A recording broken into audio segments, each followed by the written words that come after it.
Facebook do Jornal da Cultura.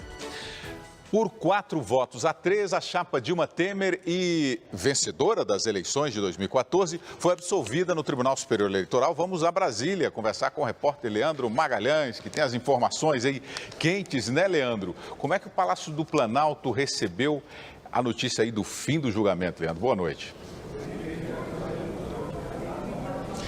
Olá, William, boa noite para você, boa noite a todos. William, a palavra mais usada lá no Palácio do Planalto foi alívio. Mas no fundo, o Palácio do Planalto já esperava o resultado da votação de hoje. Nós aqui do Jornal da Cultura antecipamos o resultado de hoje, aí, no caso, o que aconteceu na terça-feira. Nós demos a informação em primeira mão aos nossos telespectadores. Falamos que o presidente Michel Temer estava muito tranquilo e que ele tinha maioria aqui no Tribunal Superior Eleitoral. Bem, a votação de hoje houve um empate e o presidente do Tribunal Superior Eleitoral, ministro Gilmar Mendes, ele apresentou um voto de Minerva contra a chapa Dilma Temer. Vamos ver como foi o dia aqui no TSE em Brasília. O julgamento de hoje foi retomado às 9h30 com a continuidade da leitura do voto do relator do processo, ministro Herman Benjamin. A leitura foi longa, durou toda a manhã. O relator usou projeções para mostrar que houve abuso de poder político e econômico na chapa vencedora de 2014 e criticou mais uma vez a exclusão das delações da Odebrecht no processo. Não há como se investigar financiamento ilícito de campanha no Brasil sem se investigar a Odebrecht.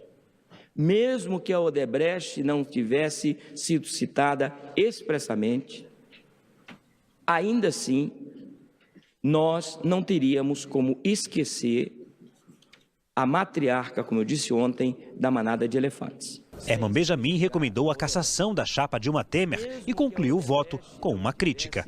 Eu, como juiz, recuso o papel de coveiro de prova viva. Posso até participar do velório, mas não carrego o caixão.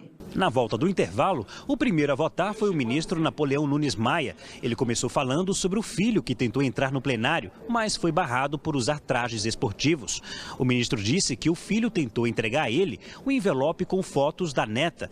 Irritado, o ministro também comentou sobre a suposta menção em uma delação da OAS. Absolutamente mentiroso. Nunca falei, nunca participei de reunião nenhuma com ninguém da OAS. A sessão foi suspensa por 5 minutos para os ânimos serem restabelecidos. Na volta, Napoleão concluiu o voto contra a cassação da chapa. Tem de preservar a soberania, tem de assegurar o exercício de quem ganhou a eleição. Em seguida, foi a vez do ministro Admar Gonzaga, indicado pelo presidente Michel Temer em abril para a vaga no tribunal. Ele alegou a estabilidade política para justificar o voto, disse não reconhecer abuso de poder e foi contra a cassação. Tarcísio Vieira seguiu a mesma linha, disse não haver prova cabal relativa à campanha de 2014 e também foi contra a cassação. Durante o voto, o ministro Luiz Fux disse que a população brasileira vive um pesadelo pelo descrédito nas instituições, pelo despudor dos agentes políticos. Fux também criticou a exclusão das provas da Odebrecht e acompanhou o relator pela cassação da chapa. A questão justa e efetiva é aquela que é proferida levando em consideração a realidade.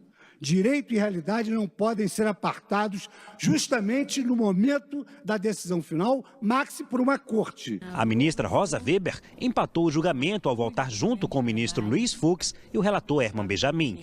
Coube ao presidente da corte, ministro Gilmar Mendes, a decisão final. Estou defendendo a abertura desse processo por conta dos fatos graves que estão sendo imputados e que estão sendo confirmados. Mas não é para caçar mandato. E hoje acabou o prazo para o presidente Michel Temer responder às 82 perguntas elaboradas pela Polícia Federal sobre aquele caso lá, o áudio gravado por Joesley Batista, dono da JBS. O presidente não respondeu. A defesa apresentou ao STF 48 razões, motivos para o presidente não responder.